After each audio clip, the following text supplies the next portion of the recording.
അങ്ങനെ കുറേ ദിവസത്തെ അന്വേഷണത്തിന് ശേഷം ഞങ്ങൾക്കൊടുവിൽ വീട് കിട്ടി കേട്ടോ.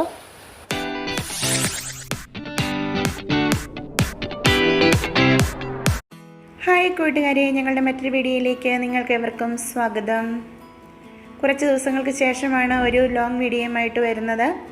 ഇത്രയും ദിവസങ്ങൾ ഷോർട്ട് വീഡിയോസൊക്കെ ആയിരുന്നു. കാരണം മറ്റൊന്നുമല്ല, ഞങ്ങൾ വീട് മാറാനായിട്ടുള്ള ഒരു തിരക്കിലൊക്കെയാണ്. സ്നേഹ വന്നു കഴിഞ്ഞിട്ട് വീട് മാറാമെന്നും കരുതി ഞാനങ്ങനെ പലരോടും വീടുണ്ടോ എന്ന് ചോദിച്ചിട്ടുണ്ടായിരുന്നു. പല ബ്രോക്കർമാരോടൊക്കെ പറഞ്ഞിട്ടുണ്ടായിരുന്നു. അപ്പോൾ പലയിടത്തും വീട് പറഞ്ഞിട്ടുണ്ടായിരുന്നു. എന്നാൽ സ്നേഹ വരാനായിട്ട് വൈകി. സ്നേഹയ്ക്ക് 9-ാം തീയതി പരീക്ഷ കഴിഞ്ഞതാണ്. പക്ഷേ അവൾക്ക് 14-ാം തീയതിയാണ് ട്രെയിനിന് ടിക്കറ്റ് കിട്ടിയത്. അതുകൊണ്ടാണ് അവൾ താമസിച്ച് വന്നത്. അപ്പോൾ അവൾ വന്നതിന് ശേഷം 17-ാം തീയതി അവൾ ക്ഷീണമൊക്കെ ആയിരുന്നുകൊണ്ട് റെസ്റ്റ് എടുത്തു. പിന്നെ 18-ാം തീയതി രാവിലെ സനമോളെ സ്കൂളിൽ വിട്ടിട്ട് ഞങ്ങൾ ഇങ്ങനെ വീട് കാണാനായിട്ടിറങ്ങി. പലയിടത്തും പോകണം. ഒരു ഒറ്റ വീടാണ് നമ്മൾ നോക്കുന്നത്. അപ്പോൾ ഞാൻ ഓൾറെഡി ബ്രോക്കർമാരോടൊക്കെ പറഞ്ഞതുകൊണ്ട് പലരും വിളിച്ച് വീടുകളുണ്ടെന്ന് പറഞ്ഞു. പക്ഷേ ഇപ്പം ഞങ്ങൾ നോക്കാൻ പോകുന്ന വീടുകൾ കുറച്ച് ദൂരെയാണ്. ഒന്ന് ഏഴുമുട്ടത്ത്, പിന്നെ ഒന്ന് കുമാരമംഗലത്ത്, പിന്നെ കരിമണ്ണൂർ, അങ്ങനെ അത്രയും ദൂരമുണ്ട്. അപ്പം അവിടെ ഒരു പ്രശ്നം എന്താണെന്ന് ചോദിച്ചാൽ, അത്രയും ദൂരം ആയിക്കഴിയുമ്പോൾ സനമോൾക്ക് 2 ബസ് കയറി വേണം സ്കൂളിൽ വരാനായിട്ട്. അപ്പോൾ അങ്ങനെയുള്ള ഒരു ദൂരത്തിൻ്റെ പ്രശ്നമുള്ളത് കൊണ്ട് എങ്ങനെയാണ് എന്ന് ഞങ്ങൾക്ക് തീരുമാനമായിട്ടില്ല. എന്തായിരുന്നാലും പോയി കാണാമെന്ന് വിചാരിച്ചു. കണ്ട് ഇഷ്ടപ്പെട്ടാൽ നമുക്ക് അല്പം ദൂരമാണെങ്കിലും എങ്ങനെയെങ്കിലുമൊക്കെ അഡ്ജസ്റ്റ് ചെയ്യാം. പിന്നെ അടുത്തെവിടെയും വീട് കിട്ടിയില്ലെങ്കിലോ എന്നൊക്കെ കരുതി ഞങ്ങൾ എന്തായാലും പോകാമെന്ന് കരുതി നേരെ ടൗണിലേക്കുള്ള ബസ് കയറി. പിന്നെ മറ്റൊരു കാര്യം, നമ്മളുടെ ഏരിയയിൽ തന്നെ ഒരു വീട് കിട്ടുവാണെങ്കിൽ നമുക്ക് ഉള്ള ഓർഡർ കളയാതെ തന്നെ നിലനിർത്താൻ പറ്റും. തന്നെയുമല്ല, കൊച്ചിന് സ്കൂളിൽ പോകാനായിട്ട് ഒരു ബസ് കയറിയാൽ മതി. അപ്പോൾ അങ്ങനെയുള്ള സാഹചര്യങ്ങളും നോക്കുന്നുണ്ട്. ഒരു ഒറ്റ വീട് നോക്കുന്നതിൻ്റെ കാരണം നമ്മൾക്ക് കുറച്ചുകൂടി എന്തെങ്കിലുമൊക്കെ കാര്യങ്ങൾ ചെയ്യാൻ പറ്റത്തക്ക ഒരു സാഹചര്യമാണ് നോക്കുന്നത്. അപ്പോൾ ഇനി രാത്രി കച്ചവടം വേണ്ട എന്ന് ഞങ്ങൾ തീരുമാനിച്ചു. കാരണം എനിക്ക് വൈകുന്നേരത്തെ തണുപ്പടിച്ച് പോയിരിക്കാൻ പറ്റത്തില്ല.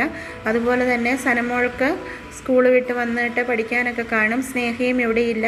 ആ ഒരു സാഹചര്യത്തിലാണ് ഞങ്ങളത് വേണ്ട എന്ന് വെച്ചത്. എന്നാലും ഓർഡറുകളൊക്കെ ഞങ്ങൾക്ക് തരുന്നത് അത് കൃത്യമായി ഞങ്ങൾ ചെയ്തു കൊടുക്കും. അതിന് കുഴപ്പമൊന്നും ഉണ്ടായിരിക്കുകയില്ല. മറ്റൊരു പ്രശ്നം പൂച്ചക്കുട്ടികളാണ്. ഞങ്ങൾക്ക് 3 പൂച്ചക്കുട്ടികളുണ്ടല്ലോ, നിങ്ങൾ വീഡിയോസിലൊക്കെ കണ്ടിട്ടുണ്ടായിരിക്കും. അപ്പോൾ അവർ നമ്മൾ പ്രീ അഡോപ്ഷന് വെച്ചിരിക്കുകയാണ്. ഇതുവരെയും ആരും വന്നിട്ടില്ല കേട്ടോ. അപ്പോൾ അവരെ കൂടി ഒന്ന് സുരക്ഷിതമാക്കണം. പിന്നെ വാടകയ്ക്ക് താമസിക്കുമ്പോൾ എന്തായാലും ഒന്നല്ലെങ്കിൽ 2 പൂച്ച, അതിൽ കൂടുതൽ പൂച്ചക്കുട്ടികളെ ഒന്നും വളർത്താനൊന്നും നമുക്ക് സാഹചര്യം ഉണ്ടായിരിക്കില്ല. ഇവിടെ പ്രത്യേകിച്ച് ഇത് ഫ്ലാറ്റ് ആയതുകൊണ്ട് നമുക്കൊട്ടും പറ്റിയല്ല. പിന്നെ ഒറ്റ വീടാണെങ്കിൽ ഒരു കുറച്ചൊക്കെ വ്യത്യാസമുണ്ടായിരിക്കും എന്ന് മാത്രം. എന്നാലും അവരെ പരമാവധി ആരെയെങ്കിലും ഏൽപ്പിക്കാനാണ് ഞങ്ങൾ നോക്കുന്നത്. നിങ്ങൾക്ക് ആർക്കെങ്കിലും അറിയാവുന്ന ക്യാറ്റ് ഷെൽട്ടേഴ്സ് ഉണ്ടെങ്കിൽ പറയണേ. അതുപോലെ തന്നെ മറ്റാർക്കെങ്കിലും പൂച്ചക്കുട്ടികളെ വേണമെങ്കിൽ കൂടി ഒന്ന് പറഞ്ഞോളൂ. നാടൻ പൂച്ചക്കുട്ടികളാണ്. 2 പെൺപൂച്ചകളും 1 ആൺകുട്ടിയുമാണ് ഉള്ളത്. അപ്പോൾ ഇതാണ് ഞങ്ങളുടെ പ്രശ്നങ്ങൾ.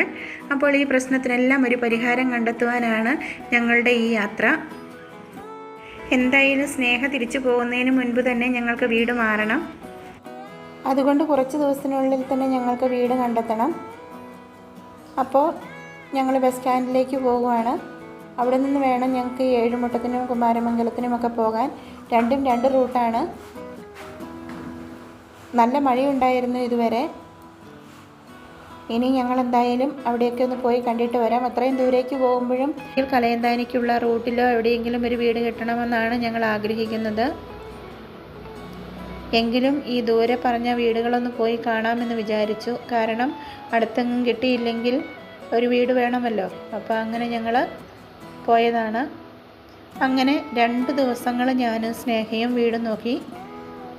അത് നോക്കിയിടത്തെല്ലാം ചില പ്രശ്നങ്ങളൊക്കെ ഉണ്ടായിരുന്നു. അതായത്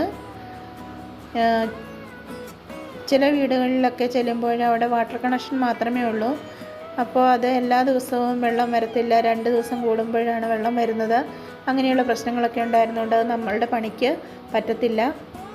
അതുകൊണ്ട് അതൊന്നും നമുക്ക് പറ്റിയല്ല എന്ന് വിചാരിച്ചു. ഞങ്ങൾ തിരിച്ചു പോയി. ഇതാണ് തൊടുപുഴ ബസ് സ്റ്റാൻഡ്.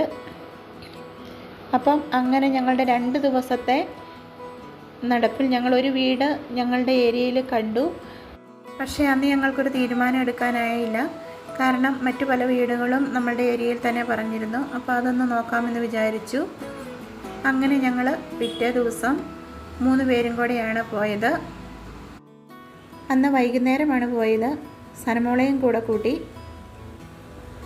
അങ്ങനെ പോയപ്പോൾ ആ വീട് റോഡിൽ നിന്ന് കുറച്ചുള്ളിലേക്കായിരുന്നു. അപ്പോൾ ആ നടന്ന വഴിയിൽ ഞങ്ങൾ വീഡിയോ എടുത്തതാണ്. സനമോളാണ് കേട്ടോ വീഡിയോ പിടിക്കുന്നയാൾ. അപ്പോൾ അങ്ങനെ ഞങ്ങൾ 3 പേരും കൂടെ പോയി കണ്ടിട്ട് തിരിച്ചു വന്ന് ഒരു ഭാവമാണ് ഈ കാണുന്നത്. അപ്പോഴേക്കും ഒത്തിരി നാളുകൾക്ക് ശേഷം ഞങ്ങൾ 3 പേരും കൂടെ പുറത്തിറങ്ങിയതാണ്. എന്തായാലും ആ വീടും ശരിയായില്ല. കാരണം മറ്റൊന്നുമായിരുന്നില്ല, വെള്ളം എന്നാണ് പ്രശ്നം. കാരണം അവിടെയും വാട്ടർ കണക്ഷനാണ്, 2 ദിവസത്തിലൊരിക്കലേ വെള്ളം കിട്ടൂ. അങ്ങനെ ഞങ്ങൾ അവിടെ നിന്ന് തിരിച്ചു പോന്നു.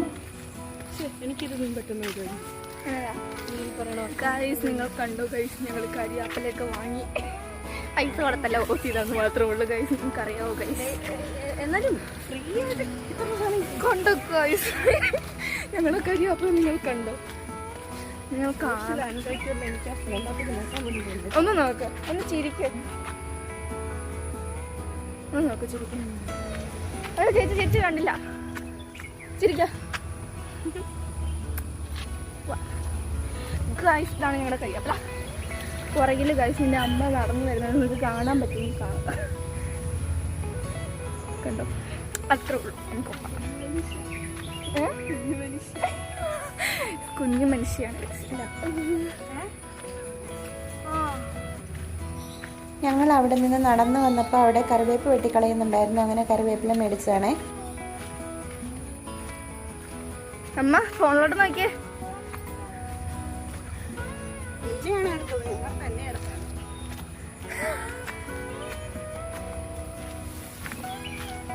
യൂട്യൂബ് ചെയ്യാൻ നന്നായിട്ട് അറിയാം.